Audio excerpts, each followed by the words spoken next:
तो हमने ये दोनों वायरों का फंडा समझ लिया कि यानी यहाँ से अगर ब्लोअर का कमांड आएगा तो ब्लोअर चालू हो जाएगा, तो ये बीच वाली वायर है। कंप्रेसर का कमांड आएगा तो ये साइड वाली वायर है C1, कॉन्टेक्टर चालू हो जाएगा पॉइंट पे।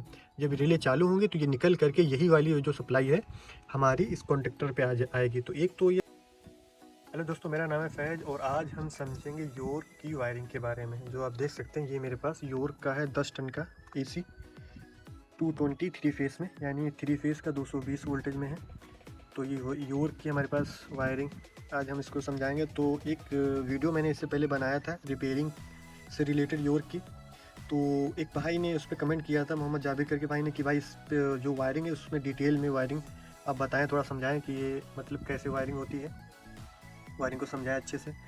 तो इस वीडियो में हम ये भी बताएंगे जो जाबिर भाई ने पूछा था।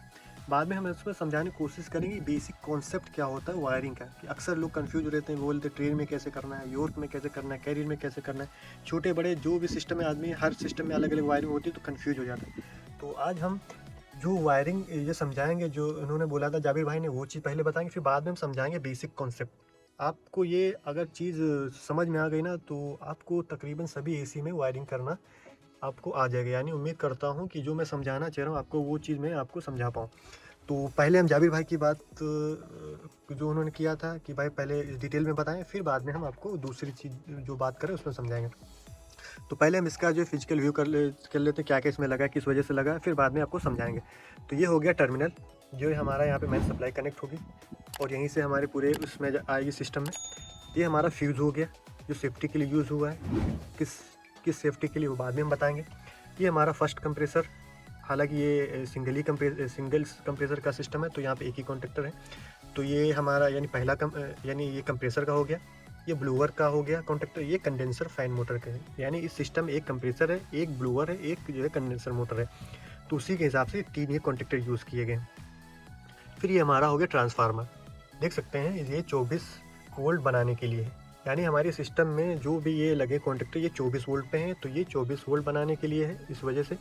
दूसरा हमारा जो सर्किट है ये हमारा 24 वोल्ट पे काम करता है, यानी 24 वोल्ट जाएंगे फिर ये अपना प्रॉपर वर्क करता है। कुछ सर्किट होते हैं उनको 220 देना है फिर वो काम करेंगे, कुछ 12 वोल्ट पे होते हैं। तो ये यहाँ पे जो रिक्वायरमेंट है इस सर्किट की वो 24 वोल्ट है, तो इस वजह से ये 24 वोल्ट हमारा जो है ये इस ट्रांसफार्मर के लिए, यानी ट्रांसफार्मर लगाया गया 24 वोल्ट को मेनटेन करने के लिए। ये वाला हमारा हो गया जो हब है, ये मान के जो 24 वोल्ट ये हमारे जो बन रहे हैं, एक ही ब्लैक वाली वायर है, 2 वायरें हमारी हैं 24 वोल्ट की। तो इसको जो ये कॉमन वाली वायर है, ये वायर का हब, वायरों का जो ये वायर निकली यहाँ आई और यहीं से सभी को दी, यानी ये एक हब है, जैसे ये टर्मिनल के लिए यूज़ किया गया, सभी हर जगह पहुँचाने के लिए। ठीक है, ये हो गया एक स्विच जो इमरजेंसी में हमको बंद चालू करने के लिए, जैसे मान लिया ऊपर हैं, साइड पे हैं और कुछ ऐसा हो गया हमको बंद करना है, तो हमारा रिमोट नीचे लगा हुआ है, पावर सप्लाई हमसे दूर है, तो हम यहाँ से बंद कर देंगे तो पूरा सिस्टम हमारा शट डाउन हो जाएगा। फिर आते हैं सर्किट पे। तो सर्किट का भी आपको मालूम जो होता है, जैसे स्प्लिट वगैरह में सर्किट यूज़ होता है और भी कई सिस्टम में सर्किट यूज़ होता है। तो सारी हमारे जो सेफ्टी वगैरह इसमें आएंगी और यहीं से हमारे जो कमांड निकलेंगे वो कॉन्टेक्टर पे आएंगे। तो ये हो गया सर्किट। और यहाँ पे कुछ पॉइंट दिए, ये हमारे जो है रिमोट के पॉइंट है, रिमोट से जैसे जो कमांड है उस हिसाब से ये सर्किट हमारा वर्क करेगा। तो हमने टर्मिनल समझ लिया, फ्यूज़ समझ लिया, कॉन्टेक्टर का जो है समझ लिया, ट्रांसफार्मर और स्विच का समझ लिया। अब हम चलते हैं बेसिक इन्फॉर्मेशन के बारे में, इसको कि क्या बेसिक इन्फॉर्मेशन। तो सबसे पहले सप्लाई निकली यहाँ पे आई और ये जो डायरेक्ट सप्लाई हमारी तीनों यहाँ पे आ गई इस कॉन्टेक्टरों पे। जो हमारी ये देख सकते ये सप्लाई हमारी यही सारी यहाँ पे उठ करके आई है, तीनों कॉन्टेक्टर पे ये डायरेक्ट सप्लाई आ गई। ओके, फिर हमने यहाँ तक समझ लिया कि तीनों सप्लाई आ गई। और डायरेक्ट सप्लाई की अगर हम बात करें तो इन कॉन्टेक्टरों के अलावा इस पे भी आ रही है, यानी जैसे हमारी सप्लाई आएगी इस यहाँ पे, वैसे हमारी इस ट्रांसफार्मर पे आ जाएगी। लेकिन ट्रांसफार्मर पे जो सप्लाई आ रही है वो डायरेक्ट ऐसे नहीं आ रही। एक वायर तो हमारी ये डायरेक्ट आई है, ये जो देख सकते हैं, एक नीली और एक ये लाल वाली। तो नीली यहाँ से आई, हल्का ये पतला वाला वायर पीछे लगा हुआ है, इस पे आ गई। और दूसरी जो हमारी रेड वाली वो डायरेक्ट ऐसे नहीं है, यहाँ से निकली इस पे आई। ठीक है, और यहाँ से इस फ्यूज़ से निकल करके जो बीच वाला ये फ्यूज़ है, ये फ्यूज़ है, देख सकते हैं ये फ्यूज़ है, इसके अंदर फ्यूज़ लगा हुआ है। तो आप ये मान के चलिए जो सप्लाई हमारी यहाँ आई, यहाँ से निकली और ये 134 नंबर देख सकते हैं, ये वायर यहाँ से निकली बीच वाली और ये हमारे 134 नंबर यहाँ आ गई, यानी ये हमारे ट्रांसफार्मर पे आ गई और ये इसको 220 वोल्ट मिलने लगे, उसने 24 वोल्ट बना दिया। तो डायरेक्ट सप्लाई हमारी कहाँ आएगी, तीनों कॉन्ट्रैक्टरों पे और ये हमारे ट्रांसफार्मर पे डायरेक्ट सप्लाई। सिर्फ कॉन्ट्रैक्टर पे जो आएगी वो डायरेक्ट आएगी, और जो ट्रांसफार्मर पे जाएगी, एक तो वायर हमारी नीली वाली यहाँ से निकलेगी और दूसरी वाली हमारी बीच वाला जो फ्यूज है यहाँ से निकल करके इस पे आएगी, 24 वोल्ट बनाने लगेगा, क्योंकि 220 इसको मिल गया, अब ये 24 वोल्ट बनाने लगेगा। ठीक है, तो डायरेक्ट सप्लाई की हमने बात कर ली, डायरेक्ट सप्लाई अब आगे। अब हम बात करते हैं कि डायरेक्ट सप्लाई 24 वोल्ट बनने के बाद में, तो कुछ सप्लाई डायरेक्ट हमारी यहाँ से भी देखो ये निकल रही है। ये वाली जो वायर है ये लूप है, जो यानी जो यहाँ टूटी यहाँ पे जो आई है, यहाँ आई निकल करके ट्रांसफार्मर पे चली गई, ये लूप होकर के ऐसे फिर यहाँ पे आ गई, फिर ये निकल करके ऐसे यहाँ होकर यहाँ आ गई। ये जो हमारा एक्सुलरी लगी, ये हमारा क्रिंकेस हीटर की लगी हुई, जो हमारे कंप्रेसर में लगा होता है नीचे ऑयल को गर्म करने के लिए, ये उसकी एक्सुलरी है। तो ये सप्लाई डायरेक्ट हमारी आई और यहाँ से निकल करके एक्सुलरी के बाद में हमारे कंप्रेसर में जो हीटर लगा उस पर चली गई। ये हो गया। ठीक है, अब हमने तीनों फ्यूज़ हमारे आगे समझ में कि फ्यूज़ हमारे वो तीनों को मतलब किस लिए यूज़ किए। एक हमारा 24 वोल्ट जो हमारा ये बन रहा है, उसको जो है मतलब सेफ्टी दी गई हुई है, जो यानी जो हमारी ये सप्लाई 24 वोल्ट वाली ये निकली इस पे आई, यहाँ से निकल करके इस टॉगल इस स्विच में गई, और कुछ हमारी यहाँ पे जो है इस पे आई, इस सर्किट पे। तो आगे हम बात करेंगे। तो हमने तीनों फ्यूज़ समझ लिए, एक हमारा ट्रांसफार्मर पे जो सप्लाई है उसके लिए, एक हमारा जो क्रेंकेस हीटर लगा हुआ है उसके लिए, एक हमारा जो यहाँ से 24 वोल्ट बन रहा है वो निकल करके यहाँ आया और यहाँ से निकल करके इस पे आ गया। ठीक है, तो ये तीनों फ्यूज़ हमने समझ लिया, ये समझ लिया कॉन्ट्रैक्टर में जो सप्लाई आ रही है ये समझ लिया। सिर्फ हमारी जो कॉन्ट्रैक्टर पे बैक साइड पे ये सप्लाई कंट्रोल वाली लगी, इसको समझना बाकी, वो हम आगे आपको बताएंगे। इसको हमने समझ लिया ट्रांसफार्मर के कि ये दो सप्लाई हमारी डायरेक्ट आ रही है और 24 वोल्ट बनने लगे।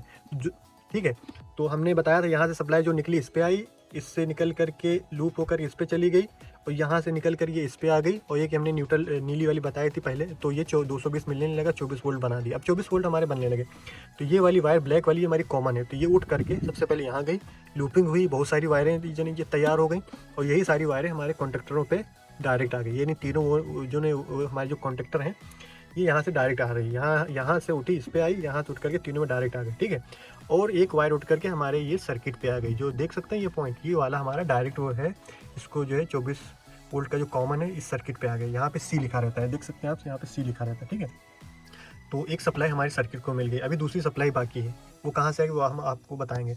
तो तकरीबन ये मेरा कंफर्म हो गया, ये हमारा पूरा हो गया कि दो वायर हमने पहले समझ ली थी 220 वाली, अभी 24 वोल्ट वाली भी हमने ये समझ ली है।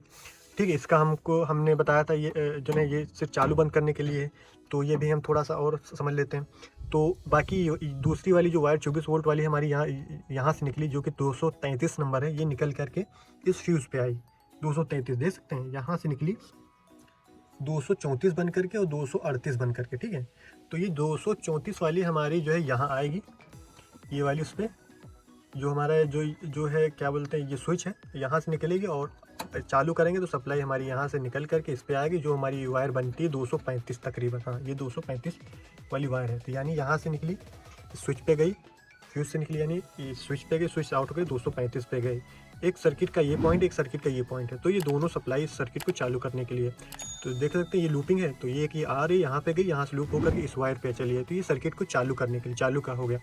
दूसरे हमने एक बताया था यहाँ पे एक और लगी 238 इस पॉइंट पे आई है। ठीक है, तो ये रिले का इनकमिंग पॉइंट, जैसे हमने बताया था ये कॉन्ट्रैक्टर का जो इनकमिंग पॉइंट है, ये जब तक आउट नहीं होगा, जब तक ये कॉन्ट्रैक्टर चालू नहीं हुआ, ऐसे ही ये है। यानी ये सप्लाई जो हमारी ये कॉमन दूसरी वाली जो हमारी पॉजिटिव वाली है, इसको मान लेते पॉजिटिव, ये वायर हमारी जो आ करके इस पे गई फ्यूज़ पे, फ्यूज़ से निकल करके हमारी यहाँ आई, और यहाँ पे सप्लाई चली गई इन जो है जो ये रिले हैं, रिले के इनकमिंग पॉइंट पे। जब रिले चालू होंगे तो ये निकल करके यही वाली जो सप्लाई है हमारी इस कॉन्ट्रैक्टर पे आएगी। तो एक तो ये हमारी ब्लैक वाली हमने पहले बताया था, सभी पे जो है तीनों डायरेक्ट गई हैं, इसको 24 वोल्ट मिलेगा, ये चालू हो जाएगा। तो एक वायर हमारी ब्लैक वाली तीनों पे ऑलरेडी आ रही डायरेक्ट, जो ये सप्लाई हमारी यहाँ गई, यही जो ये रिले से आउट होकर के हमारी इन कॉन्ट्रैक्टरों पे आ जाएगी। तो ये हमारे 24 वोल्ट कंप्लीट हो जाएंगे, तो ये चालू हो जाएगी। लेकिन जब सर्किट हमारा चालू होगा, सब कमांड आएगा, सब चीज़ हमारा नॉर्मल होगा, तो ये उसके बाद ये बात की बात है। तो हमने ये दोनों वायरों का फंडा समझ लिया, यानी यहाँ से अगर ब्लोअर का कमांड आएगा तो ब्लोअर चालू हो जाएगा, तो ये बीच वाली वायर है। कंप्रेसर का कमांड आएगा तो ये साइड वाली वायर है C1, कॉन्ट्रैक्टर चालू हो जाएगा कंप्रेसर वाला, ये आखिरी वाला कंडेंसर का है, तो ये वाली वायर यहाँ पे आकर के लग गई।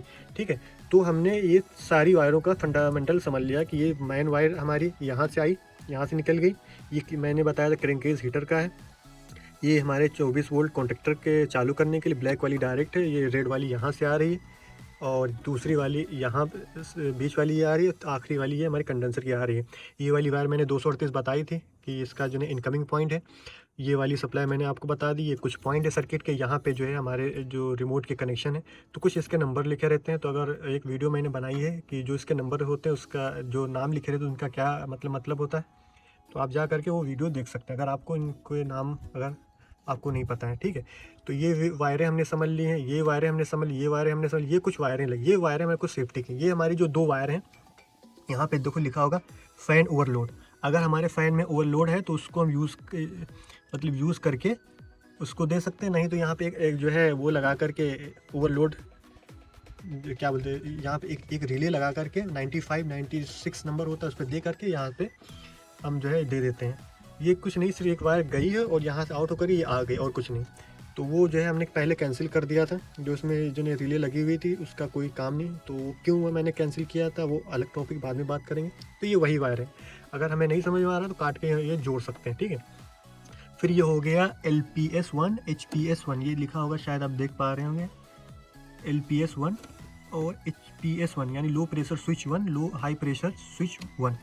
ये सिंगल कंप्रेसर का सिस्टम है, तो इस वजह से वो सिर्फ दो जो 1 वाली वायर है वही यूज़ हुई। अगर डबल कंप्रेसर होता तो ये कुछ वायरें यहाँ पे एक्स्ट्रा है तो उसमें ये यूज़ हो जाता, तो ये उसके लिए है।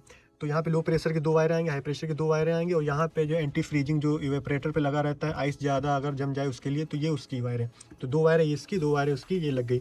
यहाँ से 3 हमारी वायरें निकलनी कमांड के लिए, एक वायर हमारी इनकमिंग आ रही है इस रिले को देने के लिए, ये वायर मैंने कन्फर्म करा दिया। ये वायरें हमारी कुछ जो ने बताया था रिमोट पर जाने के लिए, कुछ हीटिंग कूलिंग के लिए, ये उसके लिए थी। इसका कोई काम नहीं, ऑप्शनल है। इसको मैंने समझ लिया, ये समझ लिया, ये समझ लिया, सारा मैंने बेसिक कॉन्सेप्ट हमने आपको समझा दिया है कि ये कैसे काम करता है। अभी हम बात करेंगे, हो सकता है वीडियो थोड़ी लंबी हो जाए, या कोशिश करेंगे दूसरे पार्ट में आपको समझाने की। अब बेसिक कॉन्सेप्ट हमें समझना है कि वायरिंग को करना कैसे। कोई भी सिस्टम अगर है, हमें अगर वायरिंग करना है, वायरिंग सीखना है, तो पहले हमें उसको समझना पड़ेगा कि इस सिस्टम में क्या क्या रिक्वायरमेंट है, जो चीज़ें लगी उनका क्या क्या काम है। आप ये चीज़ समझ लेंगे, वायरिंग में आप कभी नहीं फंसोगे, आपको वायरिंग कभी जो है हवा नहीं लगेगी। तो वही चीज़ हम अभी आपको आगे समझाने वाले हैं।